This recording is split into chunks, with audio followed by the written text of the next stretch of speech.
First Contact and Destiny's Call. The quantum particle accelerator hummed beneath Stanford University's campus, its steady pulse a familiar comfort to Dr. Sarah Chen as she reviewed the latest test results. At 32, she had already revolutionized theoretical physics with her work on cross-dimensional energy signatures. Tonight, however, something was different. The readings made no sense. "Dr. Chen, you need to see this," called Marcus, her graduate assistant, his voice trembling with excitement. "The energy signature. It's responding to our transmissions." Sarah rushed to his station, her dark eyes scanning the holographic display.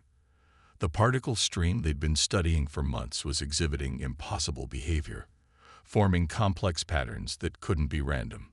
"This isn't background radiation," she whispered. "This is communication." As if responding to her words, the particles began arranging themselves into geometric shapes, each more complex than the last. Sarah's hands flew across the holographic interface, adjusting sensors and recording every fluctuation. After 15 years of searching for extraterrestrial intelligence, humanity had been looking in the wrong place. They weren't going to find aliens in radio waves. They were going to find them in the quantum realm. The discovery shook the scientific community. Within days, Sarah's lab was flooded with researchers from every major institution. The military established a perimeter, and the UN convened an emergency session. But no one could decode the messages hidden in the quantum dance. No one except Sarah. She worked tirelessly, developing new algorithms to translate the patterns. After 3 weeks of minimal sleep and maximum caffeine, she made the breakthrough. "It's not just communication," she announced to the packed conference room. "It's an invitation." The patterns contained coordinates, not in space, but in dimensional frequency. They showed how to adjust the particle accelerator to open a gateway. The world's governments argued for months about whether to accept the invitation. In the end, curiosity and hope outweighed fear. On a cool autumn morning, Sarah stood before the modified accelerator, surrounded by soldiers, scientists, and government officials. Her finger hovered over the activation sequence, beginning dimensional shift in 3, 2, 1. The air itself seemed to fold, creating a doorway of shifting light. Through it stepped beings that would forever change humanity's understanding of reality. The Celestials, as they called themselves, were tall, ethereal creatures with crystalline bodies that seemed to contain galaxies. Their very presence bent light and gravity. Dr. Sarah Chen, the leading figure, spoke, its voice resonating directly in their minds. "We have watched your species' progress with great interest. Humanity possesses something unique in the galaxy, the ability to perceive and manipulate quantum reality instinctively." Sarah's mind raced. "The breakthrough in the lab. You guided me to it. We provided the key, but you unlocked the door. Your species exists at a crucial junction between physical and quantum states. This makes you uniquely suited to help us face a crisis that threatens all sentient life." The Celestial explained that an ancient enemy had returned, beings of pure entropy that sought to unravel the fundamental forces holding reality together. The Galactic Alliance, a coalition of advanced species, needed humanity's unique perspective and abilities. But they needed more than just technical cooperation. They needed a bridge between species, someone who could understand both quantum and physical reality. "We are here to request Earth's participation in the Alliance," the Celestial continued, "and to ask you, Dr. Chen, to serve as humanity's representative. Your work in quantum physics, combined with your natural diplomatic abilities, makes you ideal for this role." Sarah looked around the room at the stunned faces of her colleagues and the government officials. This wasn't just first contact. This was an invitation to join an interstellar civilization. The weight of the moment pressed down on her, but instead of feeling crushed, she felt energized. "Before I answer," she said, standing tall despite her modest height, "I need to know everything. What exactly are we facing? What would my role be? And most importantly, How does this benefit Earth? The Celestial's crystalline form shimmered with what might have been approval.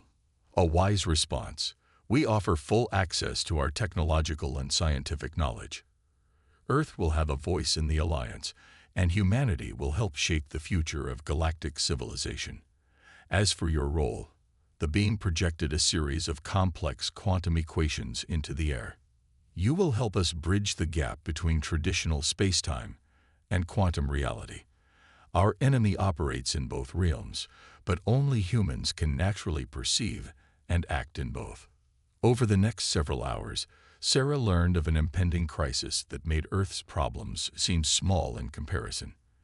The entropy beings, known as the Void Collective, had already destroyed several civilizations by accelerating entropy in their local space-time. The Alliance's conventional weapons and defenses were useless against an enemy that could literally unravel reality. As the sun set outside the facility, Sarah made her decision. I accept, she said firmly, on one condition. Earth remains autonomous while we integrate into the Alliance. We'll help you fight this threat, but humanity must be allowed to develop at its own pace. The Celestial's form pulsed with light. Agreed. Prepare yourself, Dr. Chen. Tomorrow, you begin your training as humanity's first quantum diplomat. As the Celestials departed through their dimensional portal, Sarah stared at the equations still hovering in the air. She had spent her life trying to understand the universe's deepest mysteries. Now she would help protect those mysteries from being destroyed. Whatever challenges lay ahead, she knew humanity would face them with the same curiosity and determination that had brought them to this moment. Little did she know that her journey would take her far beyond the role of diplomat, into a destiny that would reshape the very fabric of galactic society, and her own understanding of what it means to be human. Trials of the Celestial Court. The Galactic Alliance headquarters defied everything Sarah thought she knew about architecture. The massive structure existed simultaneously in regular spacetime and the quantum realm, its crystalline spires shifting between states like a cosmic aurora. After 3 months of intensive training on Earth, she now stood before the Alliance Council, the first human to ever do so. The council chamber housed representatives from 12 advanced civilizations. The Celestials she had met on Earth were there, their crystalline forms pulsing with internal light.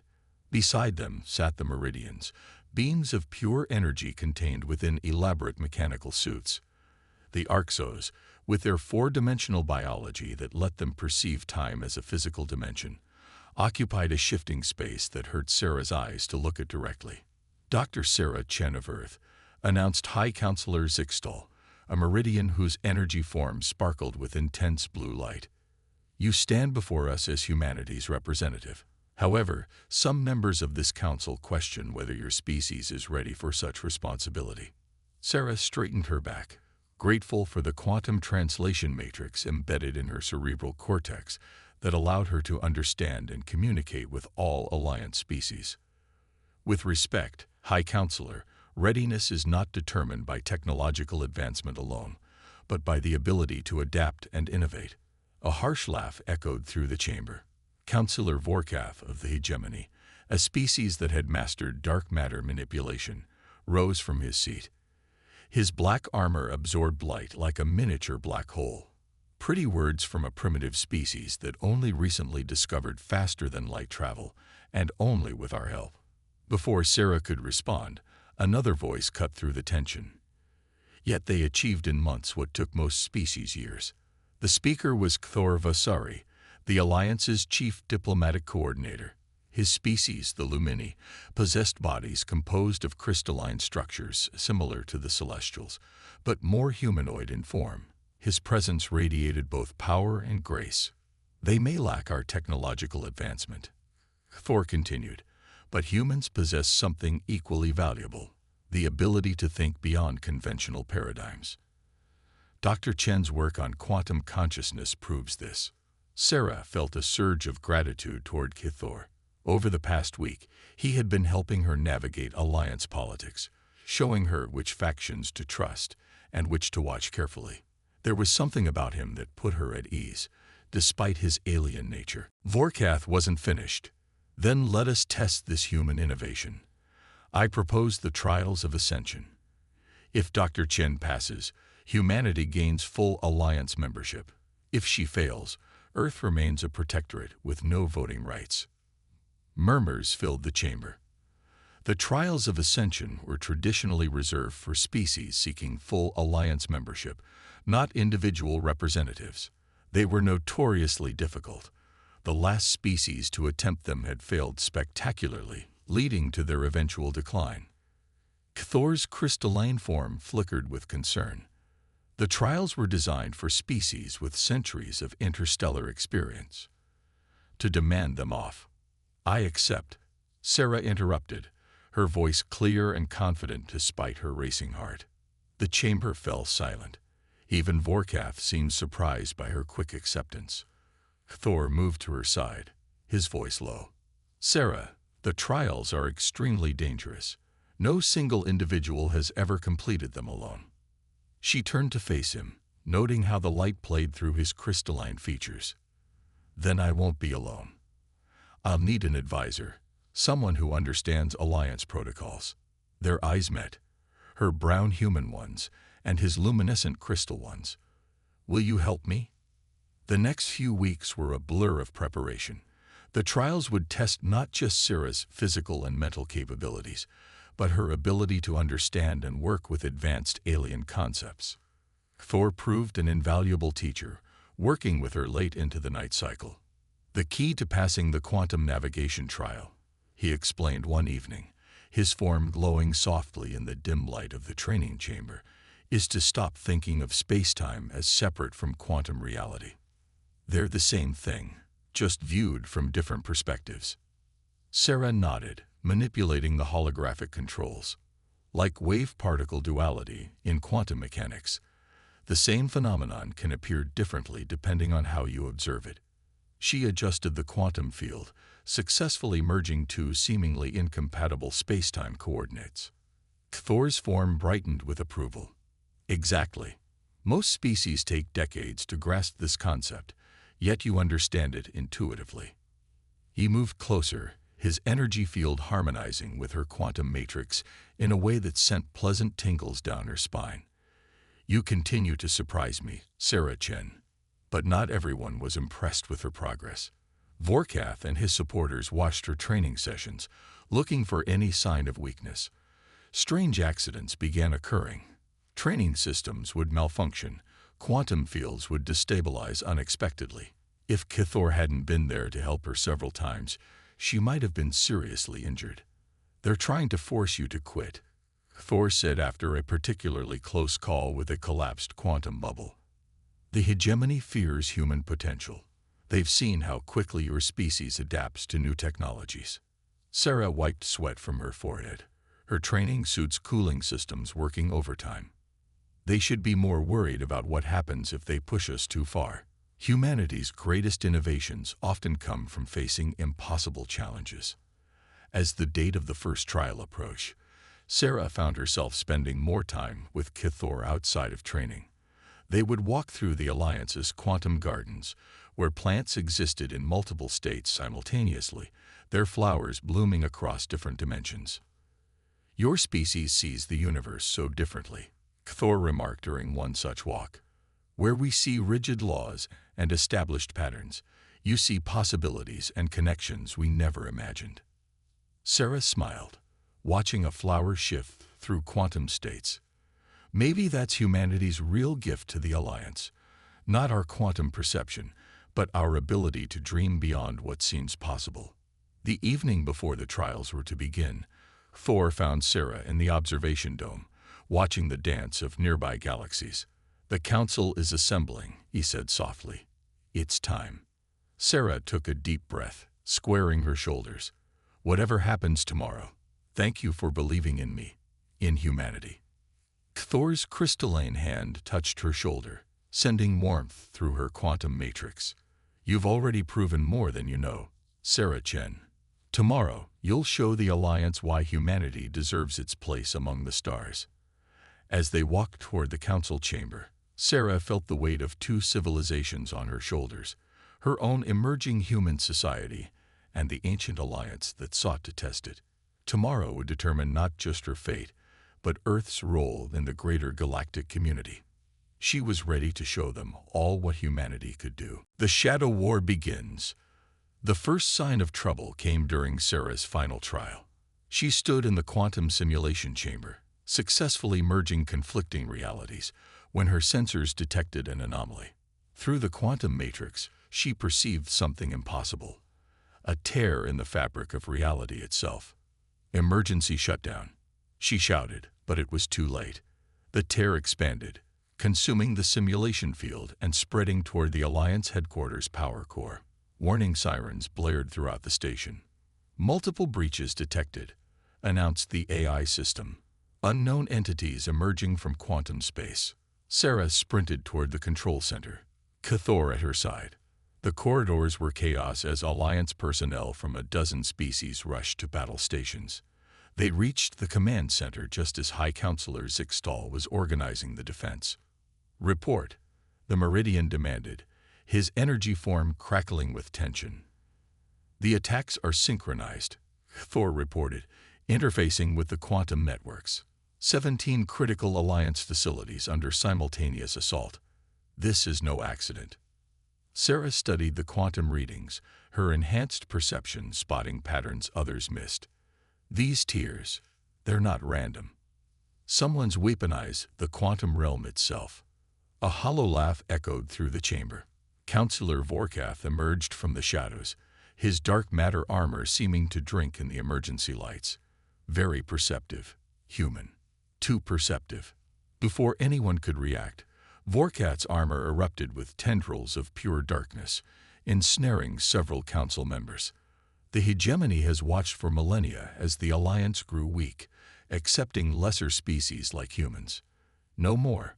Sarah's quantum matrix screamed warnings as reality itself began to unravel around them.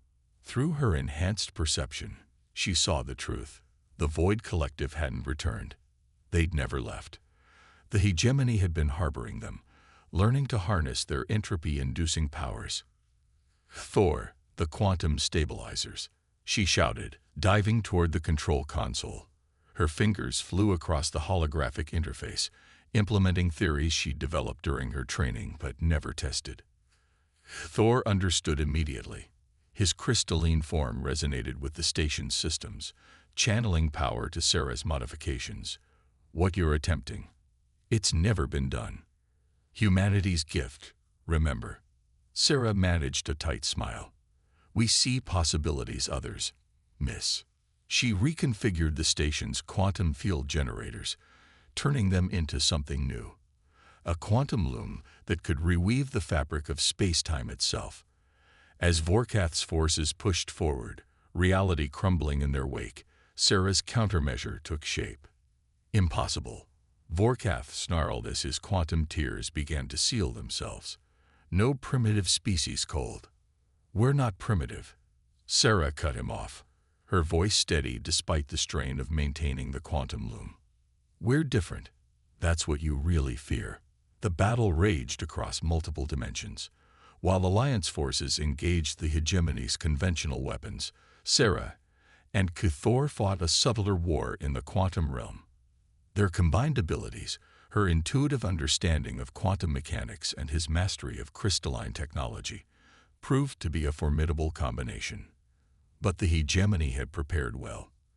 As Sarah's quantum loom stabilized one section of reality, new tiers would appear elsewhere. Alliance casualties mounted, and even the Celestials struggled against weapons designed to accelerate entropy in their crystalline bodies. "We need to end this now," Sarah realized, studying the quantum readings. The tiers, they all connect to a single point, a quantum anchor. Thor's form pulsed with understanding. The hegemony's headquarters. But it's protected by quantum shields we've never been able to penetrate. Because you've been trying to break them. Sarah said, a plan forming in her mind. What if we did the opposite? Use their own quantum tiers against them. It was dangerous, possibly suicidal. They would need to get close to the hegemony's quantum anchor, using the very tiers in reality that threatened to destroy them. Thor immediately volunteered to accompany her. "The Council needs you here," Sarah protested, but Cthor's form pulsed with determination. "The Council needs to survive," he countered, "and you need someone who can navigate quantum space naturally." They moved quickly, requisitioning a quantum runner, a small ship designed to traverse the boundaries between normal and quantum space. As they prepared to depart, High Counselor Zixtal approached. "What you're attempting is beyond dangerous," the Meridian warned. "If you succeed, you'll save the Alliance. If you fail, then humanity will keep fighting," Sarah assured him. "We don't give up easily." The quantum runner slipped through the tiers in reality, Thor piloting while Sarah modified the ship's systems. They emerged in the space around the Hegemony's fortress, a massive structure that existed primarily in quantum space.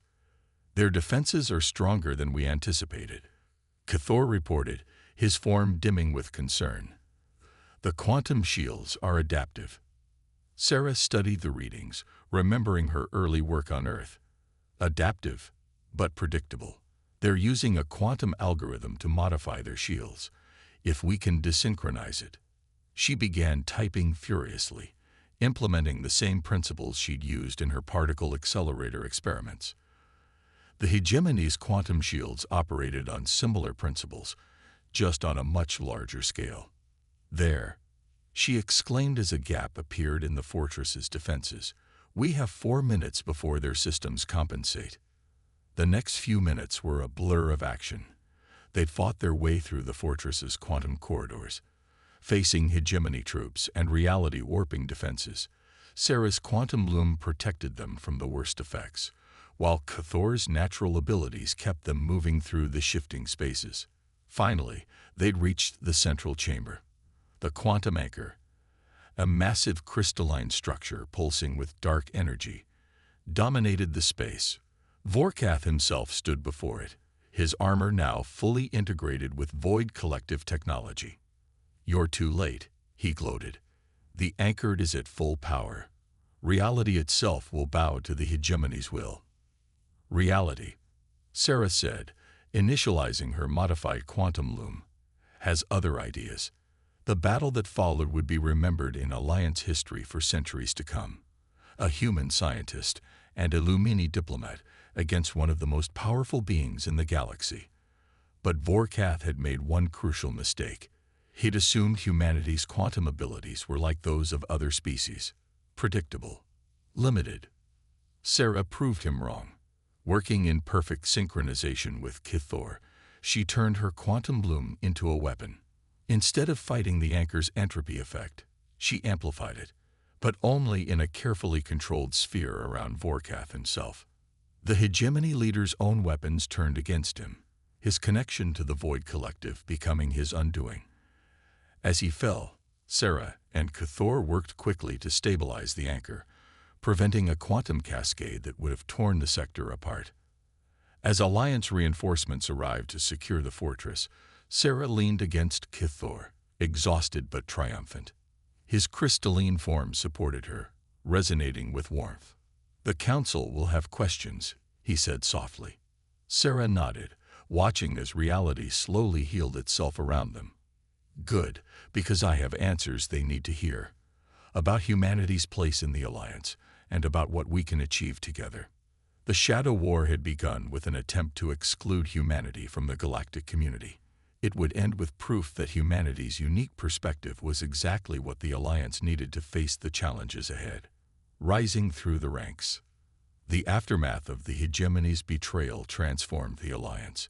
With Vorkath's conspiracy exposed, power structures that had remained unchanged for millennia began to shift. At the center of this transformation stood Sarah Chen, no longer just Earth's representative, but now the Alliance's newly appointed Quantum Defense Director. Her office in the reconstructed Alliance headquarters offered a view of 3 different dimensional planes simultaneously. Sarah stood at the window, watching ships from 100 species navigate the quantum streams she had helped design. The new quantum transportation network, based on her modified loom technology, had revolutionized interstellar travel. "The Arxos delegation has arrived," Cthor announced, entering the office. His crystalline form had taken on new complexities since their battle with Vorkath, patterns of light dancing beneath his surface that seemed to resonate with Sarah's presence. Early, as always, Sarah smiled. Time perception does have its advantages. She turned from the window, her quantum matrix humming in harmony with Cathor's energy field, a phenomenon that had become stronger over the past 6 months.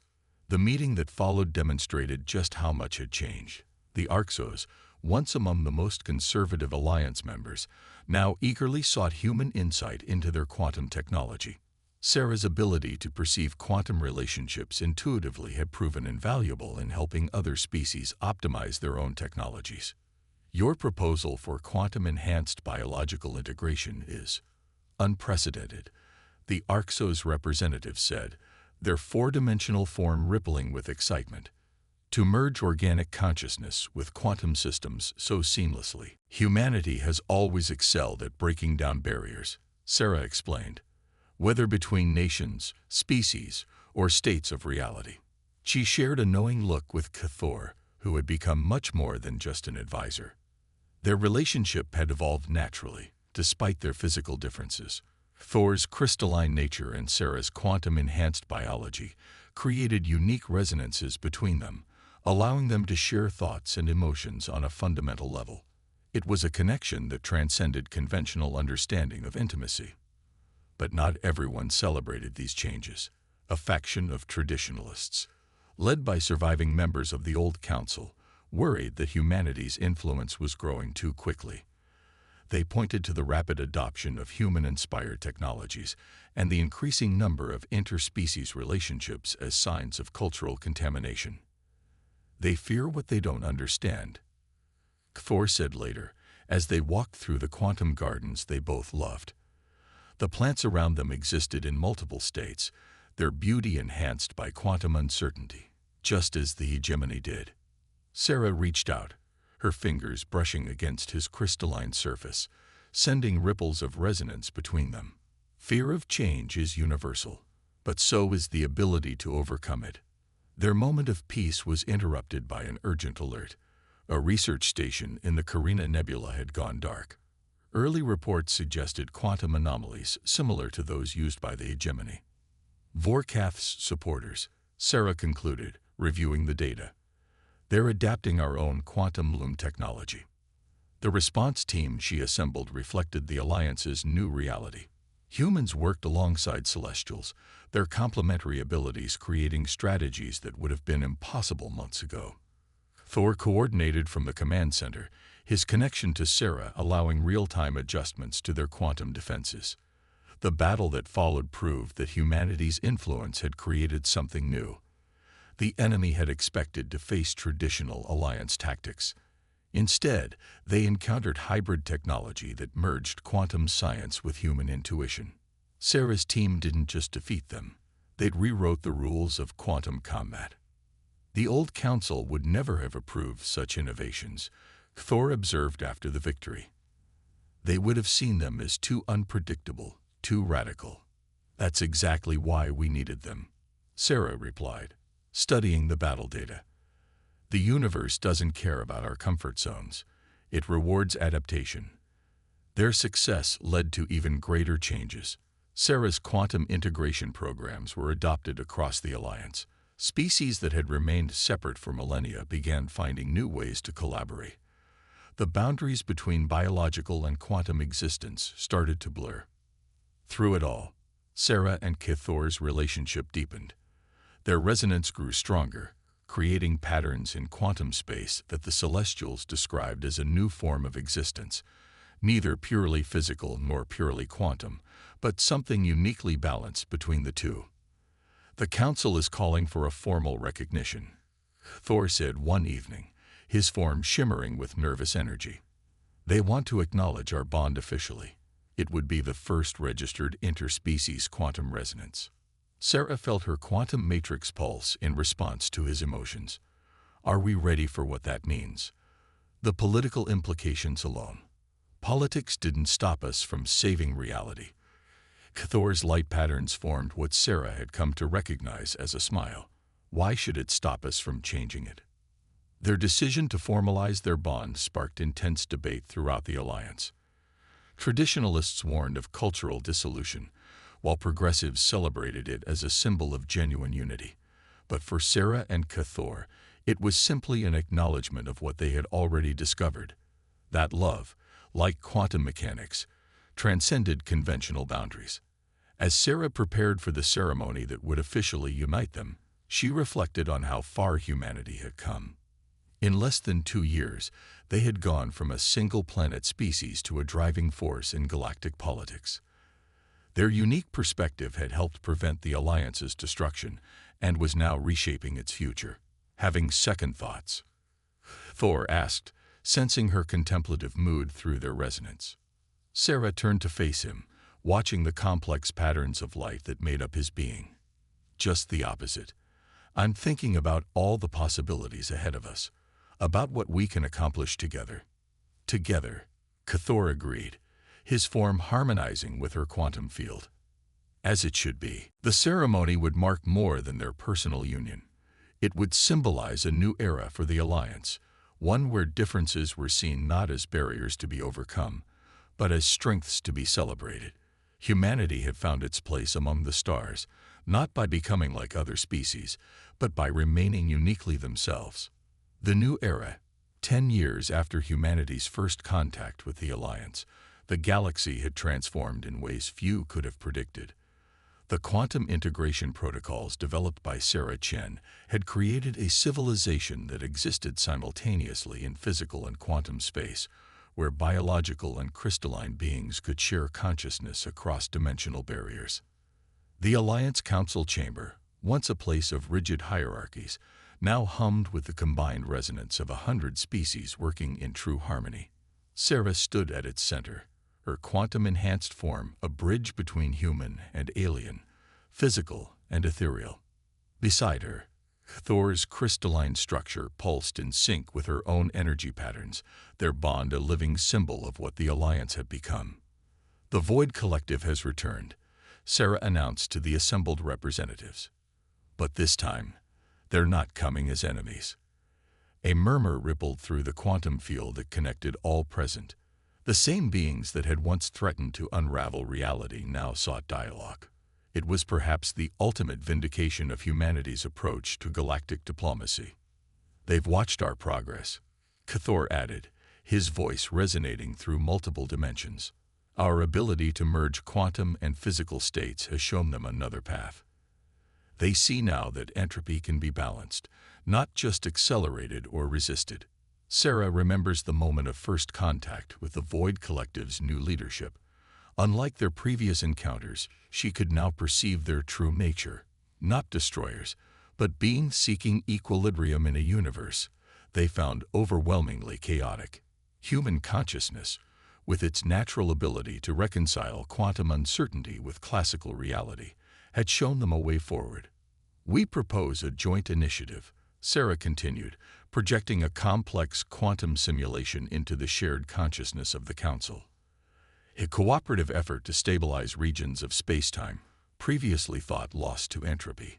The Void Collective's understanding of entropy, combined with our quantum integration technology, could reclaim dead sectors of space. The proposal would once have been unthinkable, but the Alliance had learned to embrace change, largely thanks to humanity's influence. The vote was unanimous. Later, in their private quarters, Sarah and Cathor watched Earth's sun rise over the quantum horizon. Their living space existed in a pocket of merged reality, where their different natures could coexist perfectly.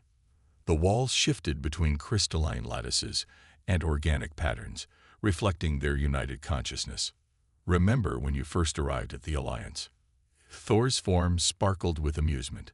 Some council members thought humans would destabilize the entire galactic order. Sarah laughed, the sound creating ripples in the quantum field. They weren't entirely wrong. We did change everything.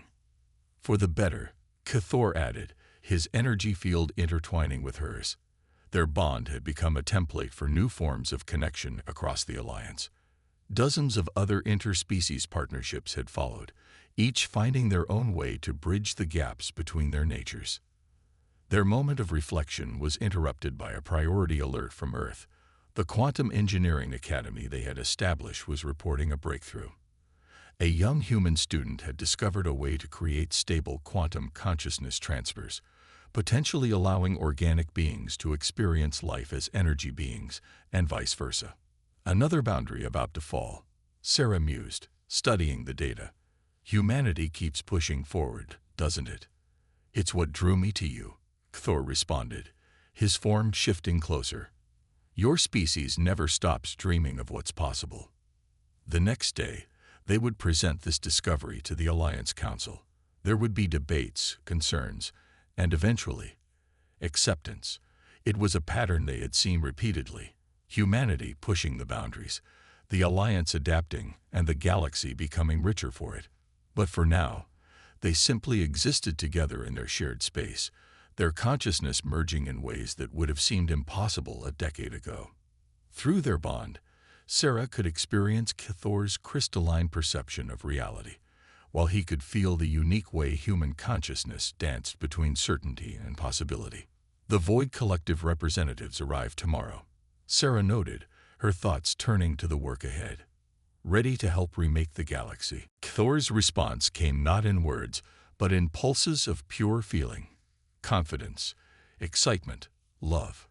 Their shared consciousness expanded, touching the quantum field that connected all things.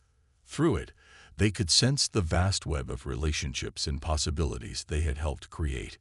Humanity had not just found its place among the stars. It had helped create a new way of existing in the universe. The barriers between species, between states of matter, between consciousness and reality itself, were dissolving. In their place was growing something new. A civilization that celebrated diversity while finding ways to transcend it. As Earth's sun set and the quantum stars began their dimensional dance, Sarah and Thor joined their consciousness more fully. In their shared perception, they could see the futures branching out before them. Infinite possibilities in a universe that had learned to embrace uncertainty as a source of strength. The galaxy had changed and would continue to change. Humanity's gift had never been perfect knowledge or superior technology, but rather the ability to face the unknown with hope and creativity. In teaching this to the Alliance, they had helped create something greater than any single species could have achieved alone. And this was just the beginning. The stars beckoned, full of new mysteries to explore, new boundaries to transcend. Humanity, once confined to a single world, now helped guide the destiny of galaxies, not through force or dominance, but through the uniquely human ability to imagine what could be, and the determination to make those dreams reality. In the quantum-merged space of their quarters, Sarah and Thor began planning their next project. The universe, vast and mysterious, waited to see what humanity would dream up next. Whatever it was, it would surely change everything. Again.